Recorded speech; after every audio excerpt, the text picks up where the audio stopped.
Are you struggling to really figure out how you can move forward financially? Maybe you've read some books, listened to some podcasts, but still financially for years you haven't gotten really anywhere. So in this video, I'm going to create the root cause of what gets people stuck in terms of their financial well-being and how you can get out of it in a very easy step here. So stay tuned towards the end of this video because I'll be sharing you with that one. If you're struggling financially, it may be that you don't have clarity in terms of where you want to end up. Now, I want you to imagine driving a car but without a GPS destination set. How do you think you'll be driving? You'll probably be driving endlessly in circles until your fuel empties and you get stuck.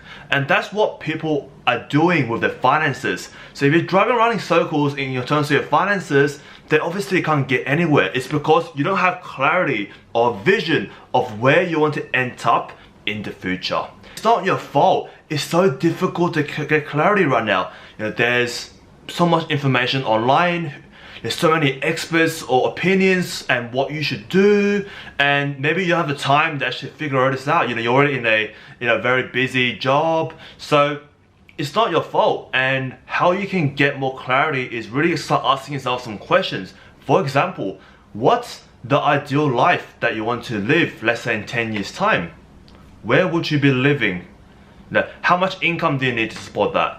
So there's so many variables and cool questions you can ask yourself to get you closer to the clear goal. This is what happens when you have an end goal. You'll be much less distracted by shiny objects to chase other financial opportunities. You'll be more grounded and you're more clear in terms of what you need to do in terms of property investing. You know what assets to buy, you know where location to buy as well, you know how much cash flow you need. Everything comes together much better if you have the clarity. Because I see far too many people that own properties or they're about to buy property, but they have no idea how to achieve X amount of passive income goal a year. They have no idea what property to buy. They just buy anything because they felt like it, or some people or agents tell you to buy the property because it's great, it looks good, it's shiny new.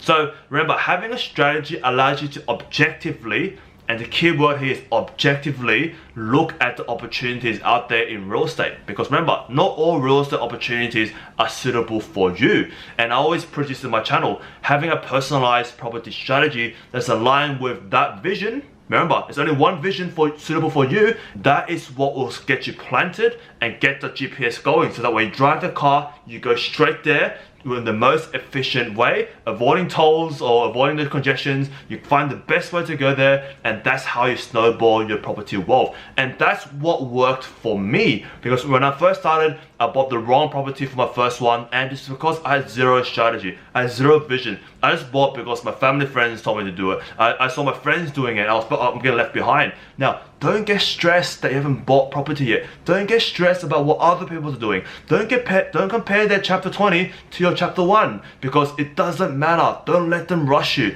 because remember, the worst thing you can do is make a decision, especially buying property where you're taking on debt to buy something. You're making a leveraged bet. If you get that wrong because you just emotionally just want to buy something, get in a hurry to get into the market just to prove to the world that you're great enough, then that's what will ruin your financially well-being. Because remember, I got into the first property, I would have made probably $1 or $2 million more if I had a strategy, if I knew what I wanted, if I knew my end goal, if I had the right kind of advice. Then that's what is the difference between buying something emotionally just to prove yourself to other people. Really figure out what you want, design a strategy for you so that you don't need to follow what other people need to do. And that's how you stay planted. After more clarity as a beginner where to start in property, click this next video on the card that's popping up, because that will guide you through what to also consider when choosing the right property for you. I'll see you on the next video. Thank you so much for watching, and like and subscribe if you want more content like this.